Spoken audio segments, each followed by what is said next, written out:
মুখ্যমন্ত্ৰীৰ সমষ্টিতে সুৰক্ষিত নহয় কলেজীয়া ছাত্ৰী। বুদ্ৰাম মাধৱ সত্ৰাধিকাৰ কলেজৰ ঘটনাক বিভিন্নজনৰ ধিক্কাৰ।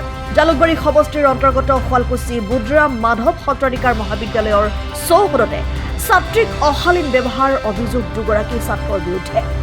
অশালীন ব্যৱহাৰেই নহয়, ছাত্ৰীৰ দেহৰ বিভিন্ন স্থানত স্পৰ্শ কৰাৰ অভিযোগ দুগৰাকী ছাত্ৰৰ বিৰুদ্ধে।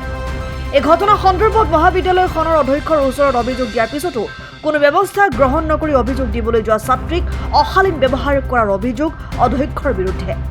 ছাত্ৰ একতা সভাৰ দুগৰাকী সদস্যা ছাত্ৰীৰ লগত অশালীন ব্যৱহাৰ কৰাৰ অভিযোগ একেখন মহাবিদ্যালয়ৰে দুজন ছাত্ৰৰ বিৰুদ্ধে।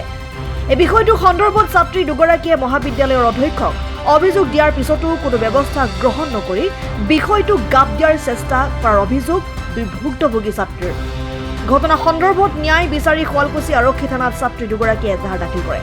আজি আমি ইউনিয়ন ৰুমত বহি থাকোঁতে কেইটামান ল'ৰা কেৰাম খেলিবলৈ আহিল। আহোঁতে আমি ক'লো যে তোমালোকে কেৰাম খেলিব নালাগে, তোমালোকে বাহিৰত যোৱা, কাৰণ এইটো তোমালোকৰ কেৰাম খেলাৰ ৰুম নহয়, তোমালোকৰ বয়স্ক মানুহ আছে, বয়স্ক মানুহৰ মজা। সিহঁতে কৈছে তোমালোক কোন হয় আমাক তেনেকৈ ক'বলৈ। তাৰপিছত মানে ল'ৰা কোনো নাছিল, আমি ছোৱালী কেইজনী আছিলো, থকাৰ কাৰণে তোমালোকে বাহিৰত যোৱা কৈছে নাই, মানে গাৰ্লছ কমন মানে ইউনিয়ন ৰুম আৰু।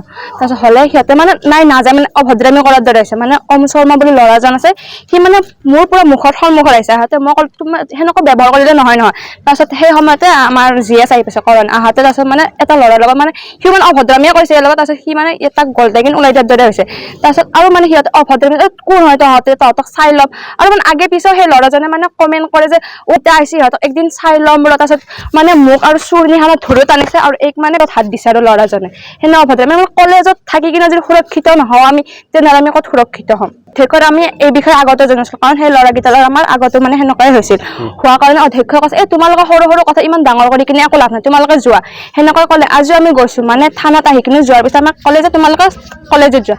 গ'লো আমি অধ্যক্ষ মহোদয়ৰ ওচৰত যোৱাৰ পিছত অধ্যক্ষ মহোদয়ে কৈছে যে তোমালোকৰ মিটিং আছে, আমাৰ মানে যে ফেচাৰ্ছৰ মিটিং আছিল, মিটিং থকা নাছিল, তোমালোকৰ মিটিং আছে, মিটিঙৰ বাবে মিটিং কৰা, বাকীবোৰ কৰিব নালাগে, তোমালোকে যোৱা। মানে অধ্যক্ষৰ এটা মানে কথাষাৰ কৈছে যে তোমালোকৰ গুদাম খোলাটো নাই, গুদাম খোলাটো তোমালোকৰ কথা বেলেগ আছিল। মানে সেনে ব্যৱহাৰ যদি কৰে আমাৰ অধ্যক্ষই কয়, তেতিয়াহ'লে আমি অধ্যক্ষৰ কি ওচৰত যাম? অধ্যক্ষই কৈছে তোমালোকৰ আমাৰ ওচৰত, আৰে আপুনি তেনেকৈ কয় কথা, আমি আপোনাৰ ওচৰত কেনেকৈ যাম? অধ্যক্ষ নিহাৰঞ্জন কলিতা তেওঁ মানে কৈছে যে আমাৰ গুদামটো খোলা যোৱা নাই, নহয় তোমালোকৰ গুদামটো কাপোৰ খোলা যোৱা নাই, মানে এনে কৈছে যে তোমালোকৰ তাৰপিছত আমি আহিম। হাজোৰ পৰা প্ৰাঞ্জল কলিতাৰ ৰিপৰ্ট, অসম টাইম। ঘৰত আনন্দ আৰু সম্পৰ্কৰ চমক বজাই ৰাখিবলৈ জৰুৰী হৈছে সকলো আনন্দময় মুহূৰ্তত মৰমৰ উপহাৰ দিয়াটো। সেইবাবে মধুশ্ৰী জুৱেলাৰ্ছে আনিছে সকলো ৰঙীন ক্ষণৰ বাবে বিশেষ গহনা। হীৰাৰে হওক, সোণৰে হওক বা ৰূপৰে হওক, শ্ৰেষ্ঠ ডিজাইনছ আৰু হলমাৰ্কযুক্ত গহনাই ৰাখে সম্পৰ্কক নিখুঁত। তেনেহ'লে আজিয়ে আনক আনন্দ মধুশ্ৰী জুৱেলাৰ্ছৰ সৈতে।